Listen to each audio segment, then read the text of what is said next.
What up, Hexicans?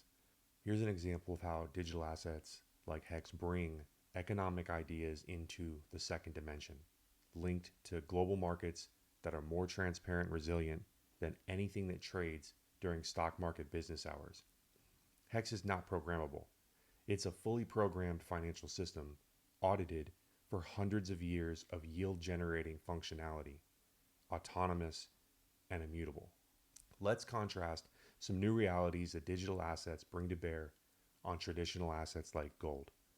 Buckle up because this gets spicy. Holding paper gold and holding a native crypto asset like HEX are fundamentally different forms of ownership, risk, and settlement. The biggest distinction? Paper gold is usually a claim on an asset, and native crypto is usually direct possession of the asset itself, and that changes almost everything. Most paper gold products are ETFs, futures, unallocated gold accounts, derivatives, custodial IOUs, where you generally own a contractual claim, price exposure, or a redeemable interest, not necessarily specific bars of gold. Examples: SPDR gold shares, COMEX futures, unallocated LBMA accounts. Often there's multiple layers: broker, custodian, clearinghouse, bank, sub-custodian. You depend on institutional infrastructure and middlemen, flawed humans regulated by agencies with their own political agendas. If there's any corruption or fraud or suspicion of corruption and fraud, this shuts down the entire operation. Your assets are seized, brand trust is destroyed, state and federal investigations, and millions of dollars in legal bills to straighten out. I mean, that's what we saw with FTX anyway. Now, let's contrast this with a native crypto asset like HEX. Your wallet directly holds the asset. Settlement occurs on-chain. Possession is cryptographic. If you control the private keys, no broker is required, no vault is required, and no redemption process exists. The blockchain itself is the ledger of ownership. In the case of HEX, ownership exists directly in an EVM wallet. Staking interacts with immutable smart contract rules, and balances settle autonomously on the chain. Paper gold has layers of counterparty risk: broker insolvency, ETF structure risk, bank risk, settlement risk, rehypothecation risk, government seizure risk, redemption restrictions. Even physically backed ETFs may not allow ordinary investors to redeem the metal. You often have price exposure without sovereign possession. With HEX, a native crypto, if it's self-custodied, no bank counterparty, no broker counterparty, no vault operator needed for ownership itself, your main risk becomes smart contract risk, which is minimized because HEX is audited, private key loss, protocol game theory risk, market risk, and regulatory risk. The asset itself settles natively, and it cannot be frozen like a CBDC or a tokenized asset. Bringing a tokenized version of gold onto the blockchain, even if it's regulated, is very similar to a paper gold product that you would buy on the stock market. It's a derivative of gold. Gold scarcity depends on mining production, central bank reserves, vault inventories, and paper leverage ratios. Critics argue that paper gold expands synthetic supply and suppresses true scarcity signaling in the markets, aka market manipulation, because there's an arbitrage spread between paper gold and physical gold. HEX's scarcity mechanisms are protocol defined, and I like to frame it this way.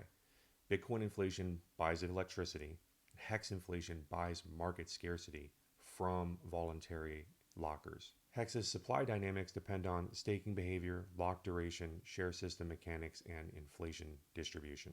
Unlike gold, no physical extraction exists, no vaulting bottleneck, and no shipping or logistics.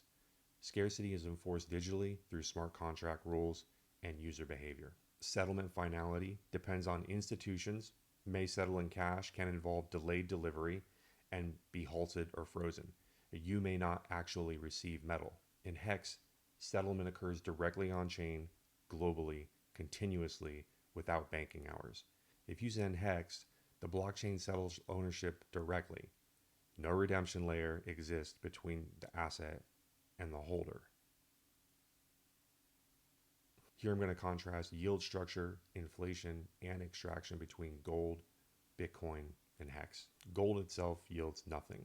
Paper gold products may lend gold, to generate interest or use derivatives, but yield usually comes from financial engineering or lending agreements. Now, I hear people say that gold is scarce, but it actually inflates. Here's the gold inflation added to known supply in 2025. The industry mined 3,000 metric tons, valued at $411 billion of new gold hitting circulation. In crypto, we would call that a $411 billion inflation bug. It represents 1.45% of total global supply, and we haven't even started mining asteroids for gold. We get better at mining gold all the time. Technology improves, more gold is found. Because I want to contrast that with HEX is 3.69% fixed forever, and the only people who get that inflation are people who commit to the contract to lock HEX for up to 15 years. So it goes directly to the investor. This value goes to the companies who are pulling gold out of the ground and mining gold. Here is a rough annual cost, $70 to $140 billion a year operating cost for mining gold. Here's a graphic of all the sunk cost of mining gold. Operating costs to mine Bitcoin range from $13 to $43 billion a year. Here's a graphic of the sunk cost of mining Bitcoin. I like to show this image of an underwater Bitcoin mining facility. This is what it takes to guard Bitcoin's consensus. And HEX's consensus code is locked, and nothing can change HEX from 3.69%. Nothing can change the share system. Meanwhile, this is an ongoing expense so that nobody can take over and say, oh, it's going to be 42 million Bitcoin, or we're going to do away with the halving. Like, all of that can change in Bitcoin, and we need this amount of people just processing ASIC mining equipment underwater to dissipate the heat to mine Bitcoin to defend the network. And HEX has none of these ongoing, and it's more secure and it's safer. HEX's design centers around native yield mechanics. The system distributes inflation to stakers according to time-locked share count, staking duration. HEX's share system is the gold mine, the money printer. HEX competes with all the gold mines and money printers in the world. Time itself becomes the productive constraint, the proof that HEX burns instead of electricity. Not electricity, not lending. That is philosophically very different from the financial reality of an asset like gold. HEX issuance comes from smart contract rules and users voluntarily locking tokens for periods of time. Now let's estimate the cost of mining HEX. Near zero in electricity, no specialized hardware, no mining facilities, no cooling systems, no industrial labor. Network security infrastructure is externalized to Pulse Chain. Wallet and transaction fees were millions of dollars on Ethereum, which is why Richard Hart forked Ethereum, and now we have our own layer 1.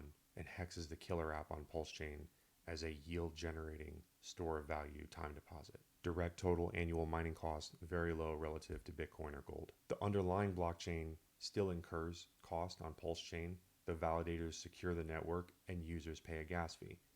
So the energy and security costs are mostly inherited from the base chain rather than generated by HEX itself. This is another difference between Bitcoin and HEX. This is why I believe that max locking HEX is the best use of block space of any contract on any chain in decentralized finance. Here's a graphic of the sunk cost of mining HEX. This is what you need to mine HEX to begin earning yield in HEX securely, where you would confidently lock your money away for up to 15 years. This is all you need. And if you want to mitigate the sunk cost of mining HEX, check out my strategy. Physical gold advantages. It's tangible, it's historically trusted, and it's an offline bearer asset. Gold's disadvantages are it's heavy, it's expensive to transport, and secure. It's difficult to verify at scale, which is code for sometimes people buy gold-plated tungsten. And in crypto, we've solved that. This is HEX's contract address.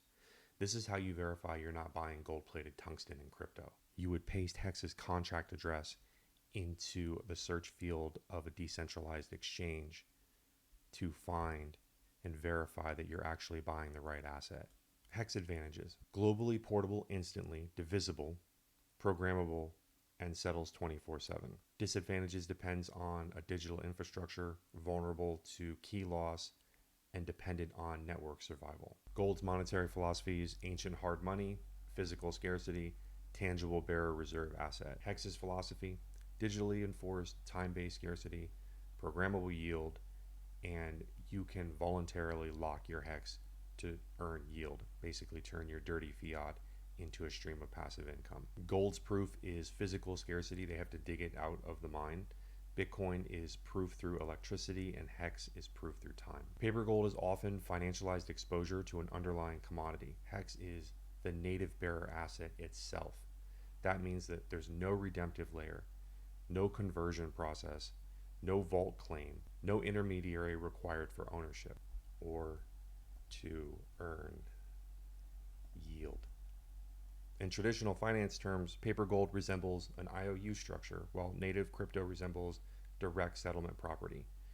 Whether one is better depends on what someone values: physical tangibility, censorship resistance, portability, programmability, trust minimization, historical precedent, sovereign custody, yield mechanics, and volatility tolerance. Those are very different trade-offs. All right, HEX family, that's my video. Tell me what you thought in the comment section below. Please like, subscribe, and share this video. Thank you, and God bless you.